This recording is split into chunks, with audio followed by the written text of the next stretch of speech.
Welcome to another edition of Everybody Hates Cleveland, the podcast. This is your host, as always, Jim Pete, joined this time by only one of my tag team threesome, I guess you could call it, Michael Hattery. Steve Urbanik had to ditch us today on this fantastic Super Bowl weekend so he could go eat with his lovely wife. Props to you, Steve, for choosing the women before the men, but hey, you know, we can't all be like Steve.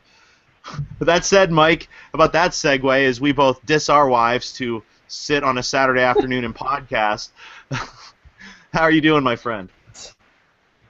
I'm great, yeah. Until that, I was in good shape, but now I'm in shape. I know. I feel like I need to get off now. I need to get off this thing right now. But before we do, we got to make this thing quick. We're going to try to throw out. We're going to try to make some of these a lot more easier to digest in a car ride or a morning workout, because we know you want to listen to the HC while you're working out.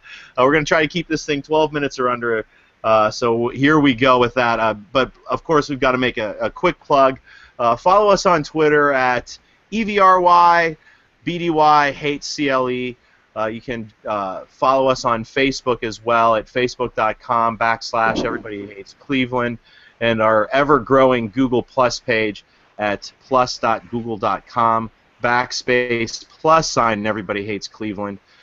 Join us there for all of our varied bits of content, including our YouTube videos, our Google Plus videos, our Google Hangouts, our tweets, our Facebook messages, and, you know, if you just want to say hi, what's up, and we like your crooked C hat, or shut up and just talk sports, please feel free to shoot us a message anywhere and subscribe to all of that other stuff. But, Mike, let's just jump right into business. Probably one of the biggest topics at hand for the Cleveland Indians this year will be middle infield. In particular, a certain guy that you and I have been talking a lot over our various writing experiences over the years, one Francisco Lindor, who's been clocking in the top 15 of top prospects over the years. Lindor currently, MLB has him rated as the number 4 rated prospect in all the land. This likely will be his last year as a prospect, as it looks like he's going to at some point burst upon the scene with the Cleveland Indians this year. What are your initial thoughts of Francisco Lindor I guess, you know, Mike, I've had the benefit of having met him over the years, but most people don't get that opportunity, and we kind of see a lot of these prospects from the outside looking in.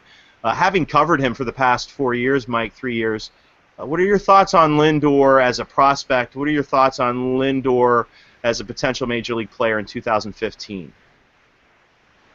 Well, I'll lean on you heavily on this because your sample size in terms of what you've seen is far higher than mine. I've seen him a handful of times.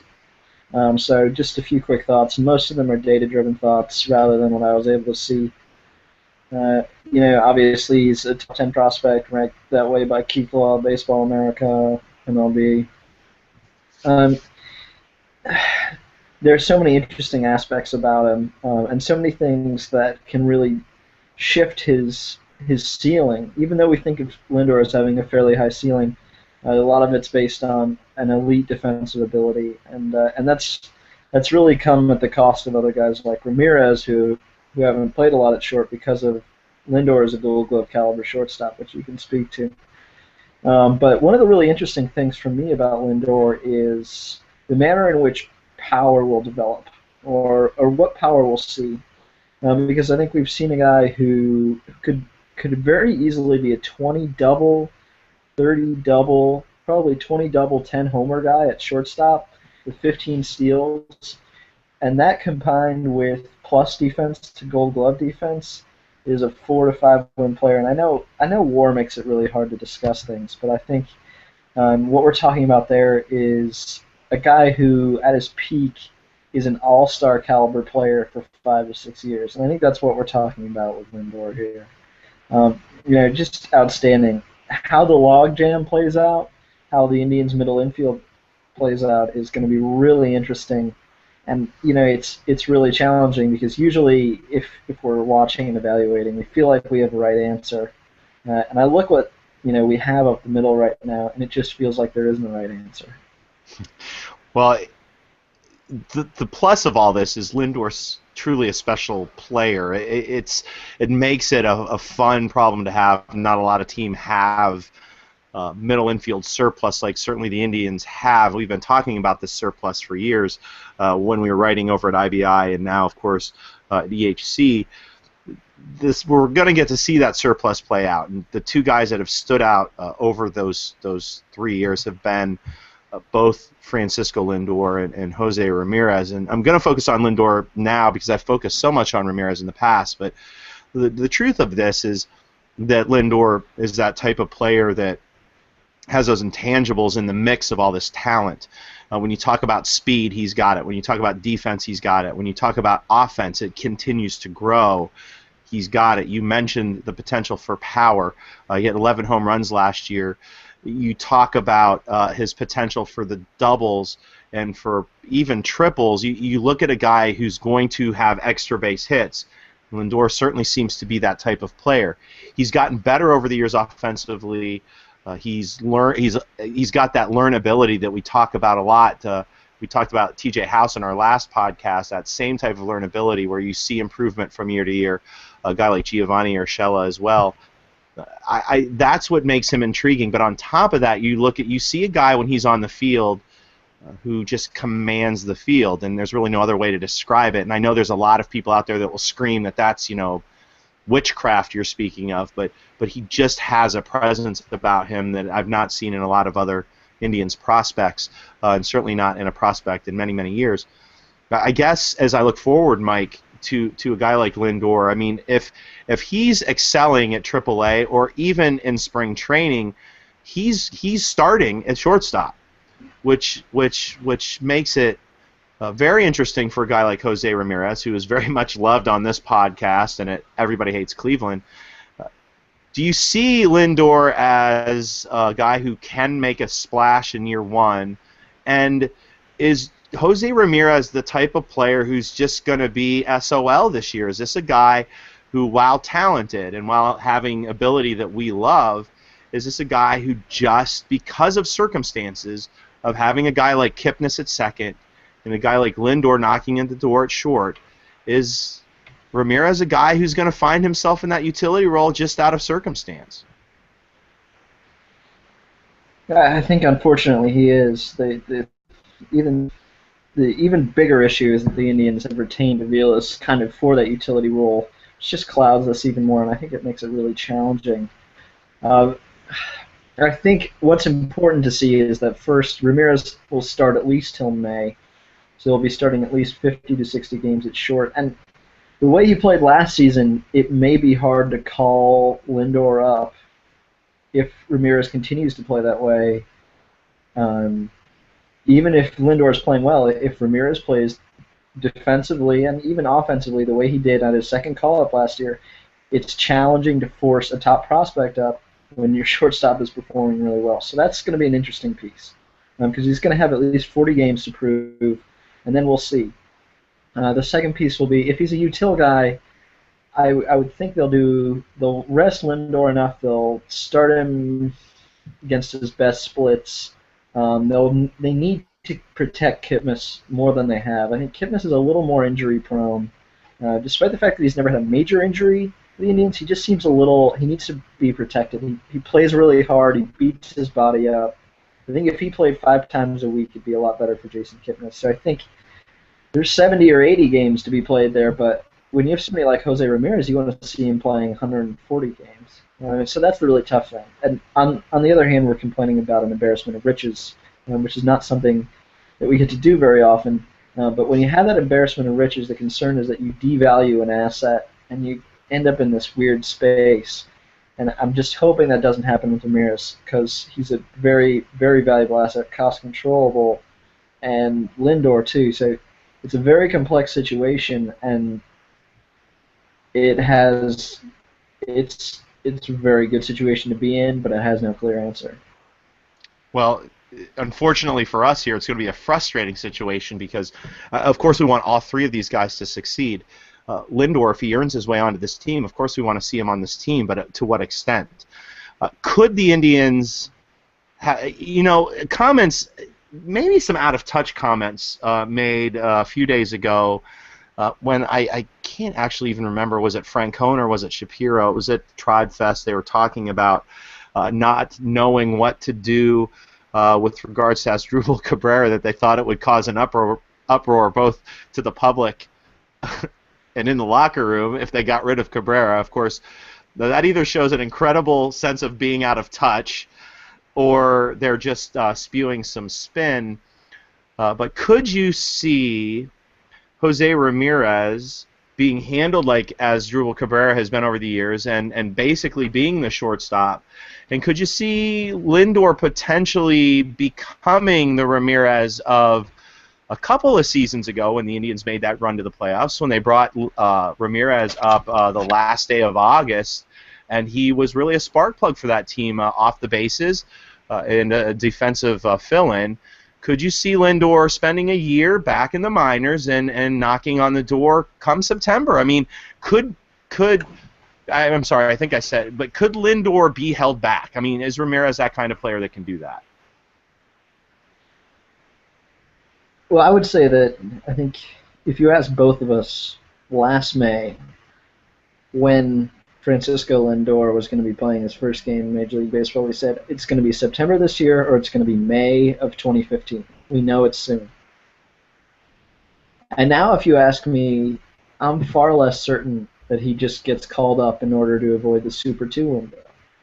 I'm far less certain. I think it could be June, it could be July. And it's because of how valuable Ramirez was down the stretch. He was basically a 2-WAR player in about half a season, which is those are valuable commodities at a very cheap cost. And with the Indians, when you're trying to extend a window, you're trying to get the most out of both Ramirez and Lindor long-term value.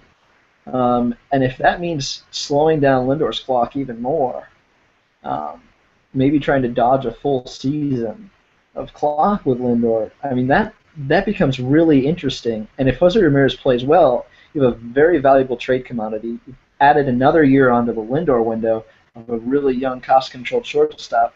I don't think it'll happen. I don't think it should happen. I'd like to see Lindor in the big leagues, but I think it's very complex. And I want to ask you a question, Matt. You've probably seen and interacted with Lindor as much as more than anyone who covers the Indians minors, and as much as anyone can be.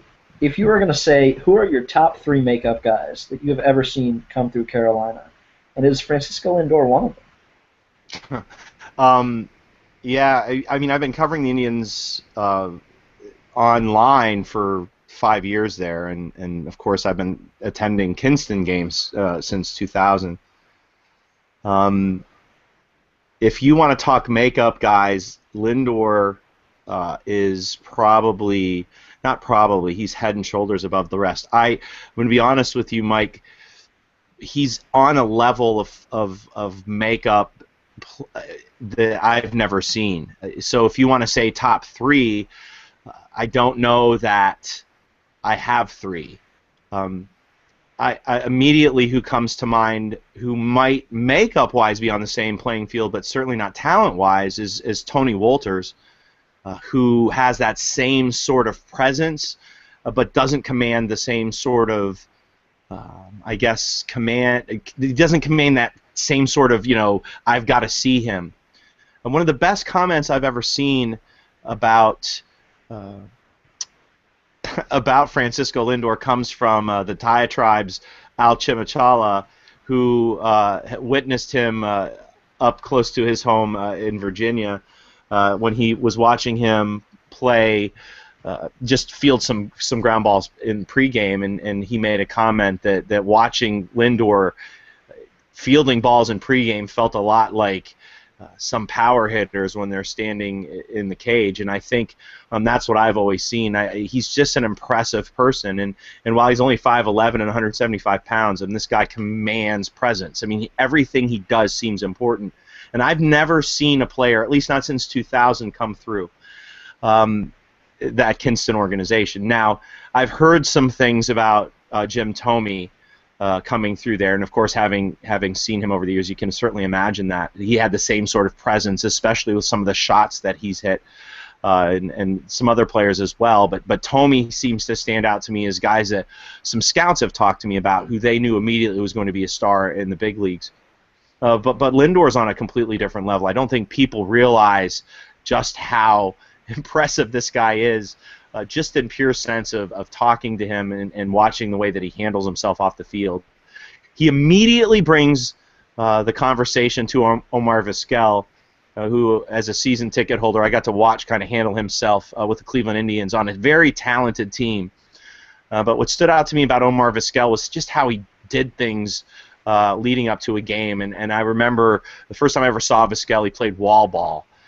Just sitting in the dugout, he just sat there and played wall ball for almost 30 minutes, just throwing a ball off the wall, and that's what Lindor does. His focus is incredible, and the things he does with a baseball is really incredible, especially defensively. So, I mean, this is a no-brainer to me. And while we're talking about May and we're talking about Super 2, the special thing about this, Mike, is if he starts the year off with the Indians, I wouldn't be surprised.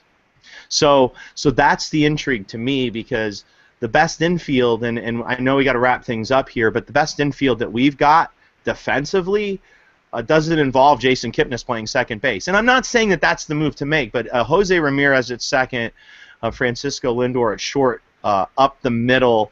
If you want to improve defense, you immediately improve defense, and you do it in an incredibly cost-effective way. And when you consider the fact that you've got Yan Gomes at catcher, if you can shore up the middle infield with Ramirez at second, Lindor at short, and Bourne or whomever ends up in center, you immediately make your defense top 10 in the bigs. And people may laugh at me, but I'm telling you, these two are no joke. No. So I want to jump on that, because before you even started talking about that, something flashed before my mind, which was envisioning Michael Bourne, a two-time Gold Glover, who, when healthy, is still a plus defender in center, watching Lindor, a potential Gold Glover, and Jose Ramirez, above-average defender at second, and then Yan going behind the plate, is very, very attractive, especially for a team that has watched Aviles and Asdrubal Cabrera, and it sounds really good, and it makes that pitching staff even better. So ultimately, I think Kipnis is going to rebound this year offensively, big time. But I think Kipnis' longevity as a second baseman, especially defensively, it's a shorter shelf life than we'd like to think. He's been graded as subpar defensively before every major league season, and he's never been league average defensively. And I think as he ages, it could get even worse. So I think the concept of Kipnis playing an outfield spot or moving around the infield, that's something that we need to be thinking about relatively soon. And so I think either he moves off in the next 2 years, or I think Jose Ramirez is a very, very good trade piece that's gone. Yeah, Kipnis ultimately is an intriguing piece to watch, and at the end of the day, 2 years ago I was talking about moving Kipnis to right and bringing up this wonderful middle infield crew, and I'm not saying that's going to happen this year, but I think you're going to start hearing rumblings of that should everything shake out and there not be any trades. And I suppose saying that we're done with this topic is kind of ridiculous. We'll hit it again as the year continues and we do some position by position previews. But we're going to kind of close up shop here with regards to this. I think, Mike, at the end of the day, having these two guys on the big league club is a benefit. If Ramirez can hold off Lindor, that's not a bad thing. That means we're doing really good things up here at the big league club, which I think we all agree is going to happen this year. So we'll see what happens with Francisco Lindor. I think nothing but good things are going to come about that. And as we close up shop here, way over the 15-minute mark, like we were shooting for, 12-minute mark, whatever, we're going to close up shop here. We're not going to plug anything because we did that in our last podcast, but we do have a pretty big game tomorrow night taking place in Arizona. We've got the Seattle Seahawks playing the New England Patriots in the Super Bowl, and while I don't want to jump into Deflategate and all that other garbage, we do potentially have a really good game tomorrow. Without delving into the specifics, Mike, do you have a prediction? Who's going to win the game? Do you have a score for us? I have New England, and I have it 27-20, but I think it's going to be more handily than that. Russell Wilson just can't keep up with an elite quarterback. And I know the Seahawks are elite defensively, but I will ride with Tom Brady and Bill Belichick. I will always ride with the smartest person in the room, even in sports, and I'm riding with them.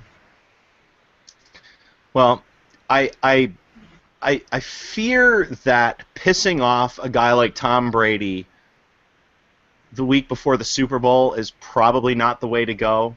While it's fun to watch Bill Belichick a week ago talk about the analytics of inflating and deflating footballs, while that brought joy to my ears after we got off the podcast last week, what makes this game kind of interesting to me is we head towards the twilight of Tom Brady's career is what he does, surely being pissed off about this deflated footballs improving his performance. I have a feeling he's going to be out to prove something to somebody. And while I hope that New England gets beat by 40 or 50 points, I actually agree with you, Mike.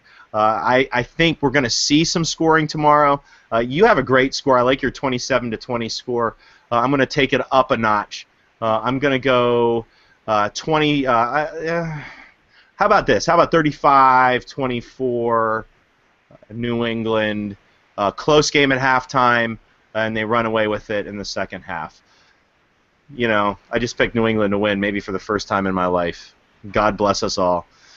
With that said, we're going to wrap up shop. Make sure you check out everybodyhatescleveland.com for any other content that we have. We'll have these podcasts popping up over the next day or two. So if you're listening to this one, we have another really good one on the Cleveland Cavaliers, Kyrie Irving, LeBron James, David Blatt, that we just put into the can about an hour ago, and this one will be up. If you're listening to that one and you've gotten this far, make sure you check out all the rest of our content on our YouTube channel, as well as our SoundCloud channel, as well as our website at everybodyhatescleveland.com. We are actually going to try to change the format of these over the coming weeks to keep them in the realm of 20 to 25 minutes with some actually quick pods in the middle of all that, Mike, which we're going to try to do in 5 minutes. Percentage-wise, what's the over-under on us ever getting a 5-minute pod in? Let's say... It's never going to happen. Yeah, it's never going to happen. We're going to close up shop here. We'll see you again really, really soon. Thanks for joining us, and subscribe. Go Cleveland.